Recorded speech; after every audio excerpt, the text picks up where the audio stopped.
were telling us a little bit about it before we started recording, but can you walk us through that first day when you met TJ and like what it was like when you just wake Oh, hell up yeah. and Okay, yeah. see him in your studio? So that was well, all right. So that was okay. So that was probably in November last year or the year before. Everything between, I think, for all of us, 2020 and 2020 is a blur. Yeah. So Yeah. I can't exactly remember which year, but um, sorry, just COVID. Anyway, um, I'm like falling asleep pretty irregularly early for a typical like Thursday or Friday night for me. And I'm like laying down in bed and it's like 9 or 10 p.m. And that guy keeps banging on my door because he's living with me and he's banging on my door and he's like, "You need to get up. Like TJ's coming to record right now. He's on the way." I said, "What?" He's like, "Lil Tjay's coming to record right now. Get up. Wake up. Let's go, man." He's like, "We got to do some dishes and get this get it, our template up and running, whatever." I'm like, "Okay, yeah, got it." So I'm getting up out of bed like in this haze, and before I know it, there's like 9 or 10 people walking. And I was like, eight, yeah, 8 or 10. I can't remember exactly. It was a lot of people, and it's not a huge apartment, so 8 people feels like 18 people. You know what I mean? It gets kind of crowded, but he walked in and he was super cool. He immediately got to recording, and the first thing he ever recorded there was a track on Gucci Mane's So Icy Boys mixtape, and it was called, I think it's called Winter Freestyle. And I remember hearing Gucci Mane vocals. And I was like, I've never heard that song before. And I looked over at Sky Camp and he was like, "Yeah, they're not even mixed yet. This is just the feature. Like he's like TJ's just doing the feature for Gucci Mane." It's like, oh my god, this is so cool. It was really cool to hear Yeah. unmixed Yeah. vocals because they don't mix them when they send the project files so that you can't leak them, and it's just precautionary stuff. But that was the first night. And there was a lot of people, so it felt kind of um it was like overstimulating. You ever been, there's too much going on and you got to go Yeah. into the bathroom Yeah, for yeah, 5 minutes and decompress? It was a lot more than I expected. I thought it might have been like TJ and like 2 or 3 people, and it was been really low key. It was not at all. And then we also another thing we expected. I don't know if I don't know if he cares that he'd say this or not, but he doesn't prefer recording in a booth. He likes to record in the living room. He likes to be in the room Oh, that's sick. where everything's happening. And it's so funny because we set up the booth and we cleaned the booth out because there was like cables in there we had to wrap up and tighten up. We did not think this was happening in the span of 60 minutes. So we're cleaning it up frantically, and all for him to be like, "No, I want to record out here." And I was like, "Oh, okay, I'll bring the mic out here." And I was like, "What?" There's so many people, and also talk. If there was 5 people back there and over here, and we were trying to do a podcast, you'd hear all their voices, and Yeah. now we're sending these stems and these recordings out to Columbia Records. So like, if they don't sound good, someone's getting in trouble, Yeah. And it's just, we don't need that, and we certainly don't want anyone to ruin a take on accident. But we didn't expect that for sure. He always loved recording. He always loves, still does love recording in the living room. He likes to be around people when he records, which I thought was interesting. But always problematic when there's a lot of people.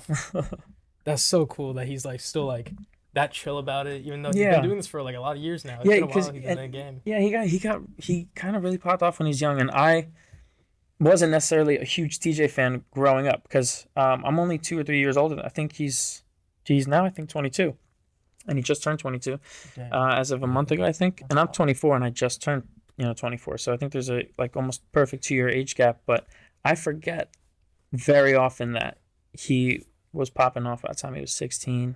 Yeah, that's crazy. And then after his him getting shot and recovering for so much time, it was like this whole blip of his career, and I'm sure he's well aware of it, but it was this whole portion where I didn't even realize, because I didn't know he had gotten shot or any of that until I started working again with him.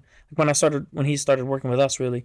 And I did some research. I was like, oh my god, it was right here in Jersey actually it happened to him, which I thought was crazy too. I think it was at the mall or somewhere in Edgewater. You could look it up, but it was the whole thing. But I wasn't a crazy fan because I didn't know his music that well. I knew of Polo G, and I knew the track they had together, which was really famous at the time.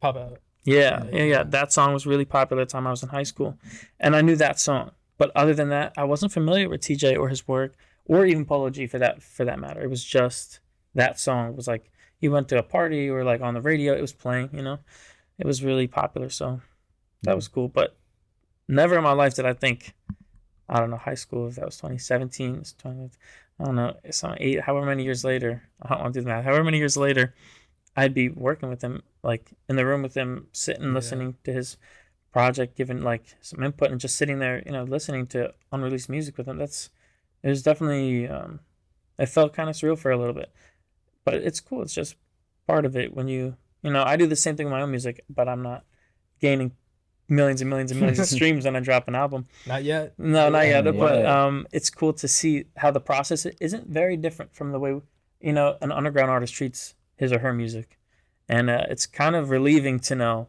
that they are humans. Like they're just because we idolize them, which I do, and I have no problem saying that their process is often very similar to everyone else's. They're I feel like people forget to like humanize them. I don't know. It's just a train of thought. Was TJ like the biggest person or like most starstruck you think you've been?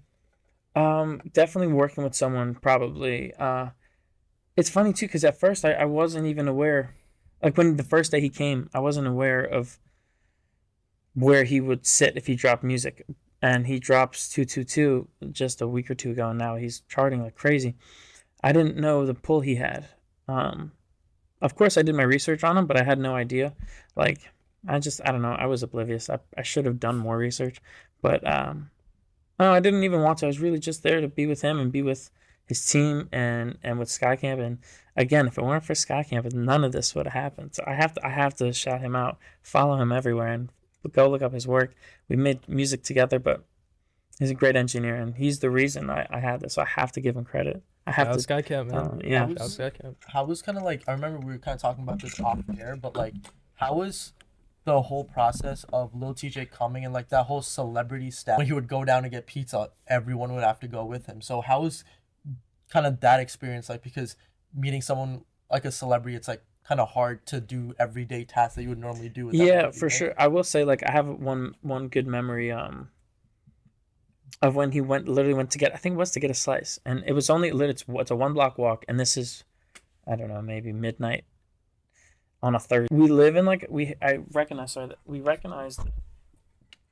of live in a time where we were all able. He was able to put on a mask, a full like a tracksuit. I mean, cover head to toe, like a hood. I think he might even put on sunglasses. He had a mask on, like it might have actually just been like a shiesty. It might have been like a ski mask. It might have been a ski mask, but I can't remember if it was that or if it was like a medical mask. Yeah, like COVID gives people options. But everyone else was wearing medical masks too. So at that point, when I saw them all go down, I was like, oh, that's.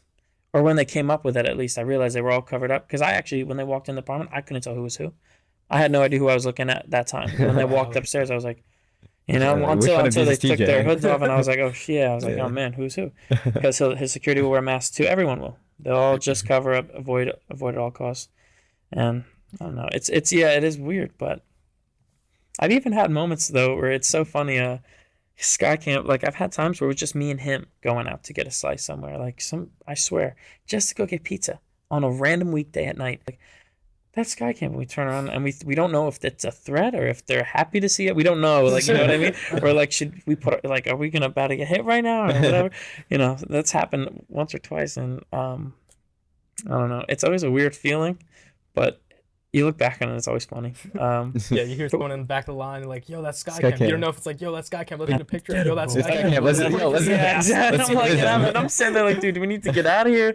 Like, what are we doing? And, he's like, I don't know. We're going to find out, though. He's ready for whatever. He doesn't care.